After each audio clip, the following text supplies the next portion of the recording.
Digital arrest करके करीब 1 करोड़ 30 लाख रुपए की ठगी करने के 3 आरोपी गिरफ्तार। डिजिटल अरेस्ट के नाम पर करोड़ों रुपए की ठगी, धोखाधड़ी करने के मामले में गहनता से कार्रवाई करते हुए कुरुक्षेत्र पुलिस ने 3 आरोपियों को गिरफ्तार करने में बड़ी कामयाबी हासिल की है। थाना साइबर कुरुक्षेत्र की टीम ने डिजिटल अरेस्ट के नाम पर करोड़ों रुपए की धोखाधड़ी करने के मामले में राजकोट गुजरात निवासी 3 आरोपियों मोहित, आशीष व अंकित को गिरफ्तार करने में सफलता हासिल की है। पुलिस प्रवक्ता से प्राप्त जानकारी के अनुसार प्रेस वार्ता में पुलिस अधीक्षक कुरुक्षेत्र श्री वरुण सिंगला ने विस्तृत जानकारी दी। उन्होंने बताया कि 11 जनवरी 2025 को थाना साइबर कुरुक्षेत्र को साइबर पोर्टल से शिकायत प्राप्त हुई थी। शाहाबाद निवासी सुशील की शिकायत पर आपराधिक मामला दर्ज किया गया था। उपरोक्त मामले पर गहनता से कार्रवाई करते हुए 3 आरोपियों को गिरफ्तार किया गया। 11 जनवरी को एक डिजिटल अरेस्ट की घटना रिपोर्ट हुई थी, जिसमें लगभग 1 करोड़ 30 लाख रुपया जो है वो एक व्यक्ति के साथ डिजिटल अरेस्ट करके ठगा गया था, जिसके अंदर हमने तकनीकी जांच करने उपरांत पुलिस को डिस्ट्रिक्ट पुलिस साइबर पुलिस जो कुरुक्षेत्र है उसको सफलता हासिल हुई है और हमने 3 अपराधियों को पकड़ा है, जिसको राजकोट से हमने पकड़ा है और आगे हमारी इसके अंदर जांच जारी है। प्रथम दृष्टया ये सामने आया है कि ये लोग जो हैं मल्टीपल करंट अकाउंट्स जो हैं वो हायर करते हैं ये, और एक गिरोह बनाकर और मल्टीपल अलग अलग स्टेट्स के जो करंट अकाउंट्स होते हैं, ताकि पुलिस को इन्वेस्टिगेट करने में दिक्कत आए, अलग अलग स्टेट्स के करंट अकाउंट्स में पैसा ये ट्रांसफ़र करते हैं। Multiple transactions, hundreds of transactions, आगे उसको मल्टीपल लेयर्स पे पैसे को कन्वर्ट करते हैं,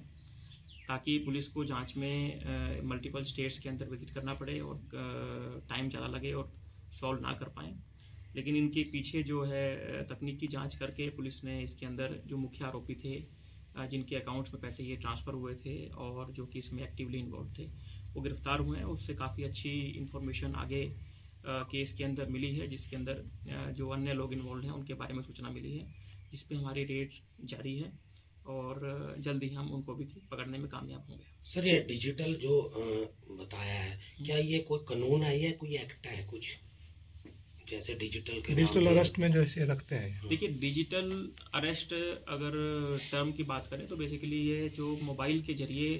लोगों को डरा कर कि उनके ऊपर उनके खातों में कुछ ऐसी ट्रांजैक्शन हुई है जो कि सस्पिशियस है और इस कारण से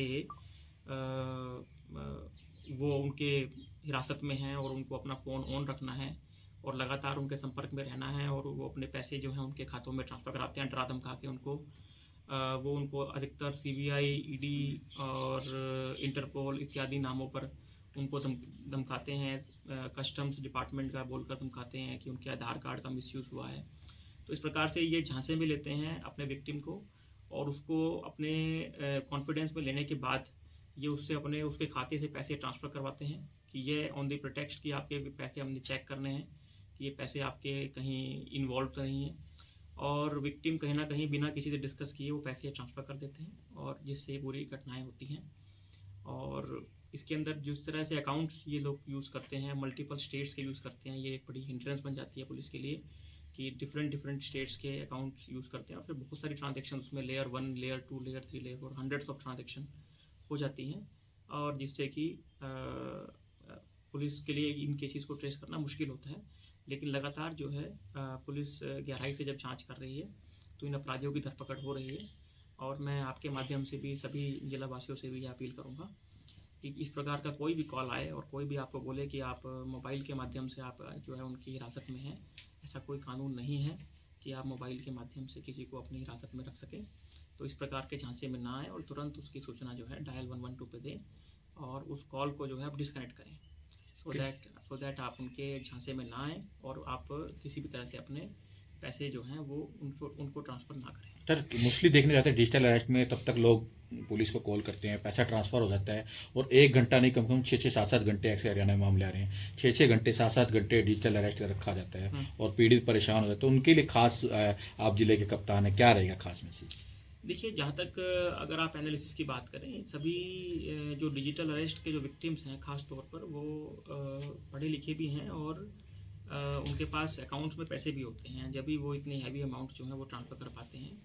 तो कहीं ना कहीं हम उनके जो धोखे में आ जाते हैं, जिस प्रकार से वो एक्यूज कन्विंस करते हैं, तो हमें कानून की जानकारी होने की बहुत ज़रूरत है कि कोई भी ऐसा कानून नहीं है जिसमें आप फ़ोन के माध्यम से दूर बैठे किसी को आप अरेस्ट कर सकें। अरेस्ट के लिए आपको फिजिकली जाकर ही अरेस्ट करना होता है, उसके लिए बहुत सारी न्यायिक प्रक्रिया है, कानून है, उसके लिए कोर्ट्स हैं। तो यह सभी को समझने की ज़रूरत है कि ऐसा कोई प्रोसेस नहीं है जिसके थ्रू आप किसी को ऑनलाइन आप किसी को अरेस्ट कर सकते हैं। सो हमें अगर हम ये गिरोह है सर या 3 लोग थे? नहीं, देखिए ये एक चेन है, इसको गिरोह भी कहना मुश्किल है, क्योंकि ये आगे जो अपने उनको लालच देकर ये अकाउंट्स खरीदते हैं और वो एक्टिवली उसमें पार्टिसिपेट करते हैं कि उनको कुछ कमीशन के लिए वो पार्टिसिपेट करते हैं और हर क्राइम में दूसरे अकाउंट चूज़ करते हैं। तो ये एक चेन है जिसमें मल्टीपल अकाउंट होल्डर्स भी इसके जो है इन्वॉल्व हैं, जिन्हें मालूम होता है कि ये पैसा फ्रॉड का आएगा। फ्रॉड करने वाले लोग अलग होते हैं, उसको पैसे को ट्रांसफ़र करने वाले लोग अलग होते हैं और अकाउंट होल्डर्स जो होते हैं वो अलग होते हैं। तो इससे चेन प्रोसेस हो जाता है। तो अकाउंट को होल्ड करवाना या स्टॉप कराने के लिए क्या कुछ करना पड़ेगा? देखिए, किसी भी साइबर अपराध में 1930 इज़ दी हेल्पलाइन, जिसमें आप कॉल करें, आपको त्वरित उसमें आपका रिपोर्ट दर्ज भी होगी और साथ ही साथ आपका पैसा, अगर आप टाइमली कॉल करते हैं तो वो पैसा आगे ट्रांसफ़र होने से बचता है, उस पैसे को वहीं होल्ड कर दिया जाता है। तो यह मैं सभी से अपील करता हूँ कि आप कोई भी साइबर क्राइम है, चाहे वो डिजिटल अरेस्ट है चाहे कोई भी है, आप उसमें ज़रूर 1930 पर आप कॉल करें। Thank you.